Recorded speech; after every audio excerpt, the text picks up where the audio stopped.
नवागत collector Rajiv Ranjan Meena ने बुधवार को पदभार ग्रहण किया। पदभार से पहले उन्होंने धारेश्वर मंदिर में पूजा अर्चना की।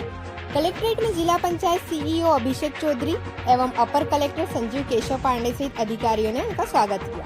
पदभार के बाद उन्होंने विभागों का निरीक्षण किया और मीडिया से चर्चा की, जिसमें अतिक्रमण, ट्रैफिक, खेल सुविधाओं की कमी, जिला अस्पताल की व्यवस्थाएं, अधूरे निर्माण कार्य और ओवरलोडिंग से हादसों जैसे मुद्दे सामने आए। साथ ही ग्रामीण क्षेत्रों में भ्रष्टाचार, अवैध उत्खनन एवं रेलवे लाइन के काम में तेजी की मांग भी रखी गई। कलेक्टर मीना ने कहा कि वे जल्द जमीनी स्तर पर निरीक्षण कर प्राथमिकताएं तय कर समस्याओं का समाधान करेंगे। उन्होंने अपने 2000 बैच के प्रशासनिक अनुभव का जिक्र करते हुए बताया कि इंदौर, उज्जैन, सागर, देवास, नीमच और सिंगरौली में काम का अनुभव अब धार के विकास में काम आएगा। साथ ही उन्होंने जन सुनवाई और लोक सेवा गारंटी जैसी व्यवस्थाओं को ब्लॉक स्तर तक मजबूत करने की बात कही। धार से वजाहत की रिपोर्ट देखते रहिए नेशन बुलेटिन। आपने जो इंफ्रास्ट्रक्चर प्रोजेक्ट चल रहे हैं, क्योंकि इंफ्रास्ट्रक्चर प्रोजेक्ट में मोबिलिटी एक इम्पोर्टेंट फैक्टर है, क्योंकि इंडस्ट्री के साथ साथ में कहीं न कहीं मोबिलिटी की भी रिक्वायरमेंट होती है। उसके जो आपका जो इससे रिलेटेड जो लैंड एक्विजिशन के जो मैटर्स चल रहे हैं, आपकी चाहे रेलवे लाइन के हों या रोड्स के हों, क्योंकि जैसे जैसे करके आपकी जो इंडस्ट्रीज बढ़ेंगी उसके हिसाब से उनके जो प्रोड्यूस और प्रोडक्ट को जो एक स्थान से दूसरे स्थान तक ले जाने के कारण भी जो है जो जनमानस में भी आक्रोश होने की संभावना रहती है और दूसरे उसकी जो जनहानि होने की संभावना रहती है, तो वो भी एक हमारा एक महत्वपूर्ण विषय रहेगा।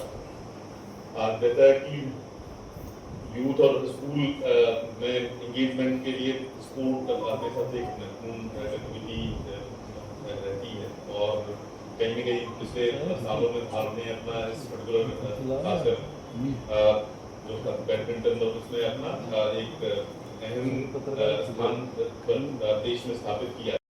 एक मुख्य दर्शनीय स्थल है और उसकी जो है लगातार जो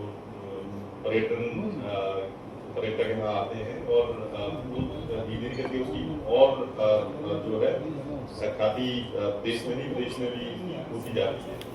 तो ये उसको किस तरीके से और बेहतर ढंग से विकसित करें, जिससे कि उसमें जो पर्यटक स्थल पर जो पर्यटकों को आकर्षित करने के लिए सुविधाएं विकसित होनी चाहिए, वो भी उनकी इंफ्रास्ट्रक्चर किस तरीके से वहाँ हो, जिससे कि जो भी पर्यटक यहाँ आते हैं उनको एक सहज तरीके से यहाँ की जो आबोहवा है या यहाँ का जो भी वातावरण है वो मैं किसी प्रकार की कोई भी उन्हें सुविधाएं ना। तो ये जो महत्वपूर्ण विषय है वो आपने रखे हैं, उसके लिए मैं आपको भी धन्यवाद देता हूँ। और लगातार जो आप, क्योंकि आप इस क्षेत्र में आपकी यहाँ जो दिन प्रतिदिन में आप यहाँ की जो विषयों को अपना समाचार पत्रों के माध्यम से या अन्य मीडिया चैनलों के माध्यम से रखते हैं, तो उनसे भी हमारी जो जानकारी एकत्रित होगी या बीच में जो भी हमारे संवाद आपके हाथ में जो रहेंगे, उससे भी कुछ मुद्दे निरंतर आते रहेंगे, तो उससे उन पर भी हम आगे जो हमारी प्राथमिकता में वो ऐसे मुद्दे होंगे, वो भी हमारी प्राथमिकता में वो सम्मिलित होते रहेंगे।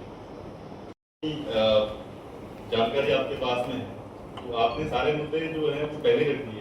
अब मतलब उससे मतलब जो कहते हैं जो आप क्योंकि यहाँ के डे टू डे की चीजों को देखते हैं, तब तक मैं यहाँ की व्यवस्थाओं को और यहाँ के जो मतलब जो कहते हैं धरातल पे क्या स्थिति है उनकी जानकारी मैं दूंगा, उसके बाद ही मैं समझ गया। तो फिर मेरा एक अपना मतलब ये कि पहले से ही मैं अपना एक वो बना के आया हूँ, मुझे यही करना है।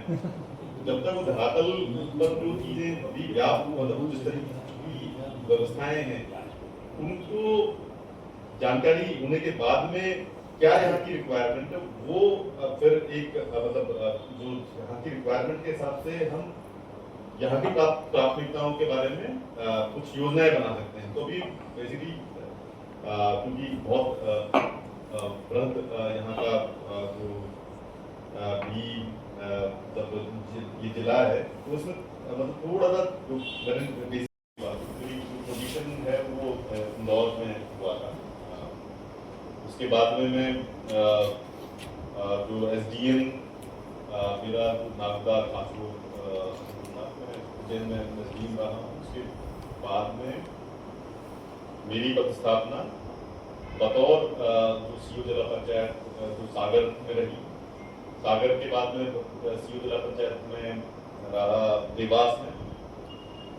देवास के बाद में मैं नीमच में कलेक्टर रहा। फिर नीमच के बाद में मेरा जो है मध्य प्रदेश ऊर्जा विकास निगम में MD रहा। फिर वहाँ से मुझे जो सिंगरौली जिले में मेरे बतौर कलेक्टर की पदस्थापना रही है।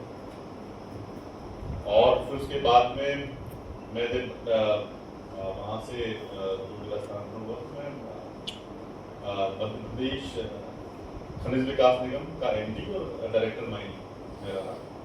डायरेक्टर माइनिंग के बाद में मेरी पदस्थापना वित्त विभाग में हुई। वित्त विभाग में मैं जो है आयुक्त संस्थागत वित्त और डायरेक्टर बजट रहा। अब मेरी